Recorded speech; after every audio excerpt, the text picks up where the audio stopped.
인혁당 재건이 사건의 불의한 재판으로 무고한 피를 흘린 죄를 회개합니다. 정의와 공의를 사랑하시며 인자하심이 충만하신 여호와 하나님을 찬양합니다. 예수님의 십자가 피로 눈보다 더 희게 우리 죄를 씻기시는 주님께 무릎 꿇고 경배를 올려드립니다. 대한민국이 기적과 같이 건국되고 안보가 확립되었으며 경제 성장에 눈부신 성과를 이루도록 인도하여 주신 하나님 아버지의 전적인 은혜에 감사드립니다.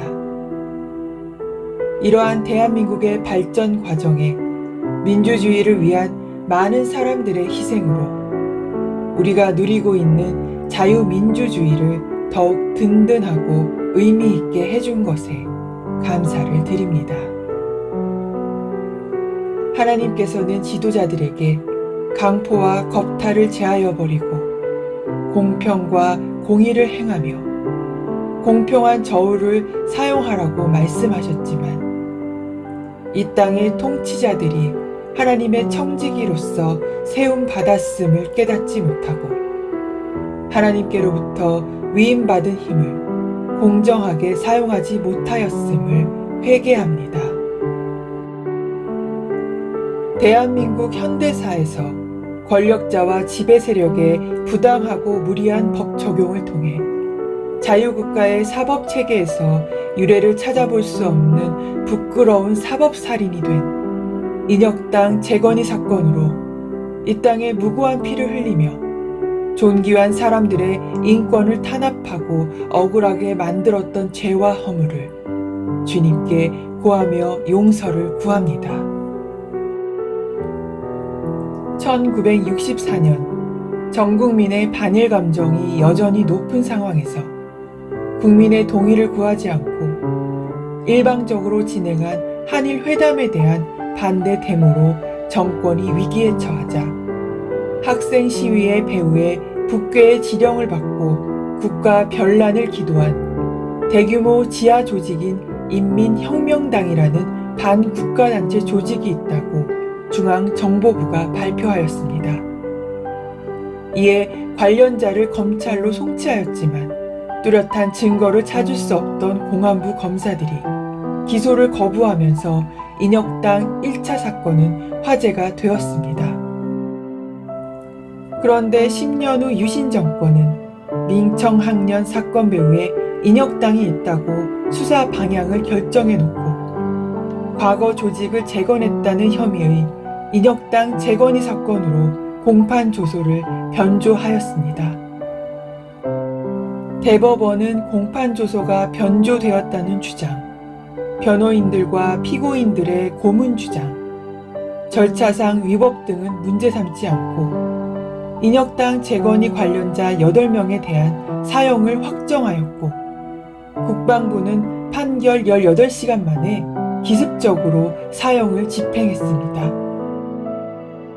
이 사건의 판결과 집행은 지금까지도 대내외적으로 사법살인으로 비난받고 있으며 국제법학자회는 1975년 4월 9일을 사법사상 암흑의 날로 선포했습니다. 주님, 저희 현대사의 인혁당 재건이 사건으로 무고한 피를 흘린 죄를 회개합니다. 국가의 부당한 권력 행사로부터 국민 개인의 자유와 안전을 지켜주어야 할 법이 이러한 근본의 의무를 저버리고 불의하고 형식적인 재판을 통해 국민을 속이고 탄압하며 살인을 저질렀습니다.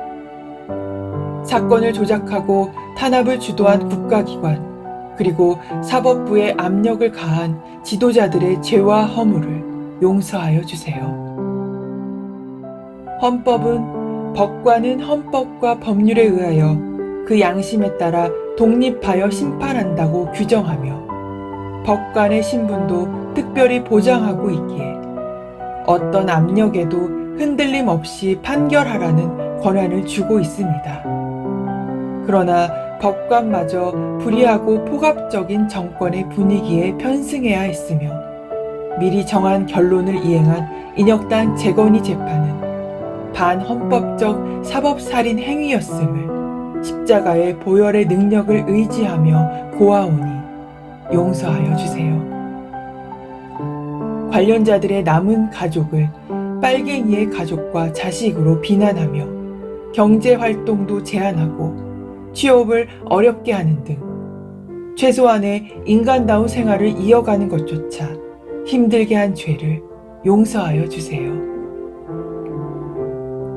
하나님의 형상대로 지음받은 존귀한 사람들을 고문을 통해 인간성을 파괴하고 거짓 자백을 받아내며 진실을 조작하고 왜곡하는 일을 권력자들이 저지를 때 보복이 두려워 불의에 암묵적으로 침묵하고 동조하였던 저희의 죄와 허물도 용서하여 주세요.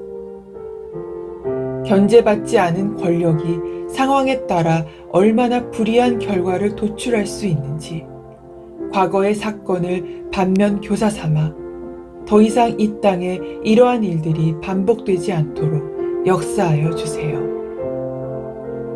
이 땅의 민주주의를 위해 헌신하고 희생한 사람들에 대한 명예회복이 민주정부가 들어선 이후 어느 정도 이루어졌지만 아직도 미진한 가운데서 민주화 세력과 산업화 세력이 서로를 더 깊이 이해하고 포용함으로 성숙하고 온전한 자유민주주의 대한민국을 이루어가도록 도와주세요.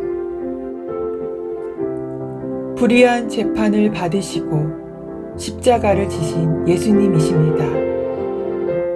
반공 이데올로기의 혼돈이 아직도 존재하고 남북 분단이 여전한 지금 예수님의 몸된 교회는 세월만큼 한 뼘 자란 키로 예수님과 같이 볼 수 있고 들을 수 있고 말할 수 있게 되기를 기도합니다. 예수님의 이름으로 기도합니다. 아멘. 에스겔 45장 9절에서 10절 말씀. 나 주 여호와가 말하노라. 이스라엘의 치리자들아 너희에게 족하니라. 너희는 강포와 겁탈을 제하여 버리고 공평과 공의를 행하여 내 백성에게 토색함을 그칠지니라. 나 주 여호와의 말이니라. 너희는 공평한 저울과 공평한 에바와 공평한 밭을 쓸지니. 역대하 19장 6절 9절 말씀. 재판관에게 이르되 너희는 행하는 바를 삼가하라. 너희의 재판하는 것이 사람을 위함이 아니요 여호와를 위함이니 너희가 재판할 때에 여호와께서 너희와 함께 하실지라. 저희에게 명하여 가로되 너희는 여호와를 경외하고 충의와 성심으로 이 일을 행하라.